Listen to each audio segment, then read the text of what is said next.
এক পৃথিবী যেখানে ভয় আমাদের সঙ্গী।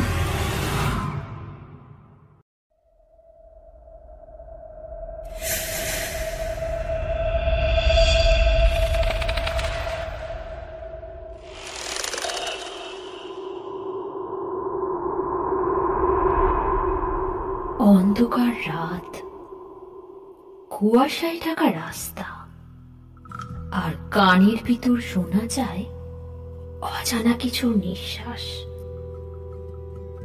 ভৌতিক পৃথিবীতে সকলকে স্বাগতম।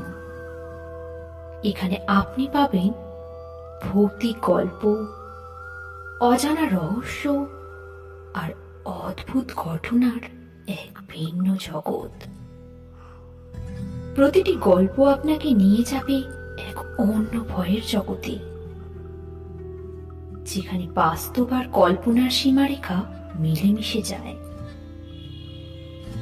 তাহলে আলো নিভিয়ে বসুন আর ডুবে যান ভৌতিক পৃথিবীর রহস্যের জগতে।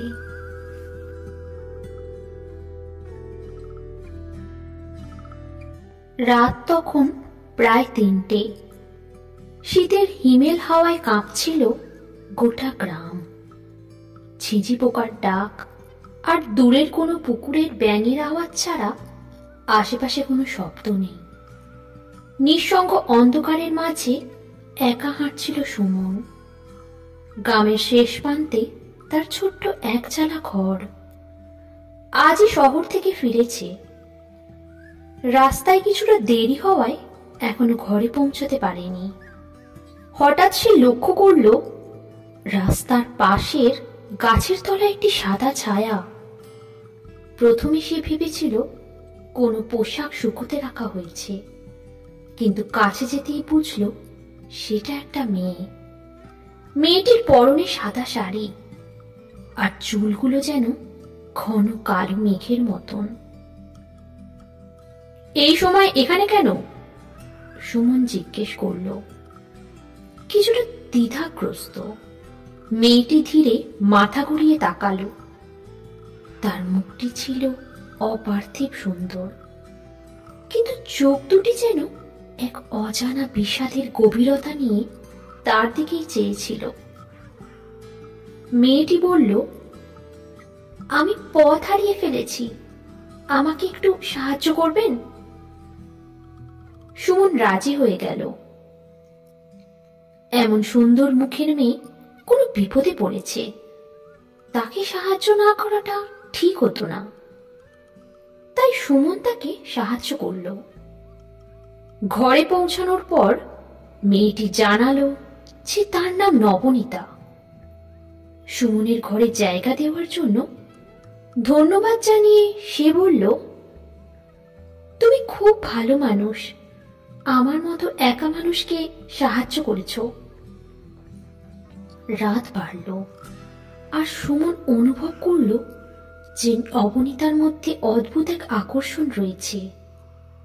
মেয়েটি একদিকে কোমল ও সরল, অন্যদিকে তার মাঝে এমন কিছু আছে যা ব্যাখ্যা করা যায় না।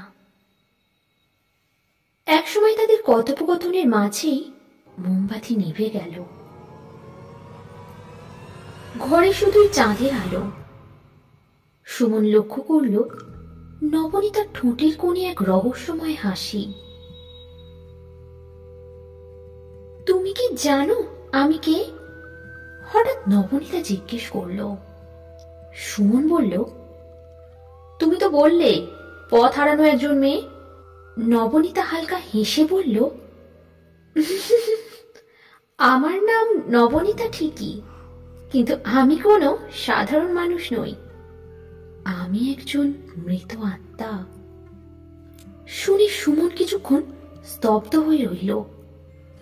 সে ভাবল নবনীতা হয়তো মজা করছে, কিন্তু তার হাসি, তার চোখের গভীরতা সবকিছু সত্যি মনে হচ্ছিল। সুমন বলল, তাহলে তুমি এখানে কেন? নবনীতা ধীরে ধীরে বলল,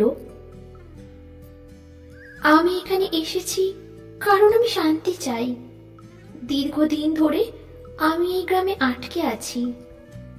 আমার মৃত্যুর কারণ ভালোবাসা, আর আজ তুমি আমাকে সেই ভালোবাসা দিতে পারো কি? সুমন শিহরিত হয়ে উঠল। নবনীতার কণ্ঠে ছিল আকাঙ্ক্ষার মিশ্রণ। সে অনুভব করল তার মন নবনীতার দিকে গভীরভাবে টানছে। ঘরের বাতাস ভারী হয়ে উঠল। দুজনেই একে অপরের দিকে এগিয়ে গেল। নবনীতা সুমনকে জড়িয়ে ধরে দুজন দুজনকে ঠোঁটে ঠোঁট স্পর্শ করল। সুমনের শরীরে যেন আগুন লেগে গেল।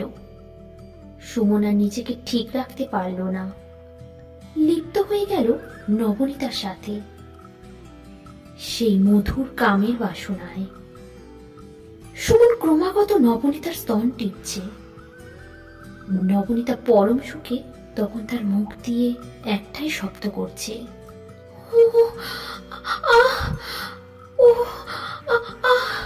এইভাবে সারা রাত তাদের সহবাস চলল। তাদের মধ্যেকার রাতটি ছিল অপার্থিব, এক মৃত আত্মার সাথে জীবন্ত মানুষের এক অভূতপূর্ব সংযোগ। কিন্তু ভোরবেলায় সুমন যখন ঘুম থেকে উঠল, তখন নবনীতাকে আর কোথাও দেখা গেল না। সুমন জানালার বাইরে তাকিয়ে দেখল সেই গাছতলায় দাঁড়িয়ে আছে নবনীতা। সে ধীরে ধীরে অদৃশ্য হয়ে গেল। সুমন বুঝল নবনীতা মুক্তি পেতেই এসেছিল। তবে সেই রাতের স্মৃতি সুমনের মনে চিরদিনের জন্য অমর হয়ে রয়ে গেল। আপনারা শুনছিলেন ভৌতিক পৃথিবীর রহস্যময় গল্প। অন্ধকারের এই যাত্রা আজ এখানেই শেষ, কিন্তু ভয়ের গল্পের শেষ নেই। পরের বার ফিরে আসব আরো রহস্য, আরো ভয়ের গল্প নিয়ে। ততক্ষণ পর্যন্ত অন্ধকারে সাবধানে থাকুন। আর ভিডিওটি ভালো লাগলে লাইক, শেয়ার আর সাবস্ক্রাইব করতে ভুলবেন না। ভৌতিক পৃথিবী, যেখানে ভয় আমাদের সঙ্গী। আজ তাহলে এই পর্যন্তই। প্রত্যেকে ভালো থাকবেন, সুস্থ থাকবেন।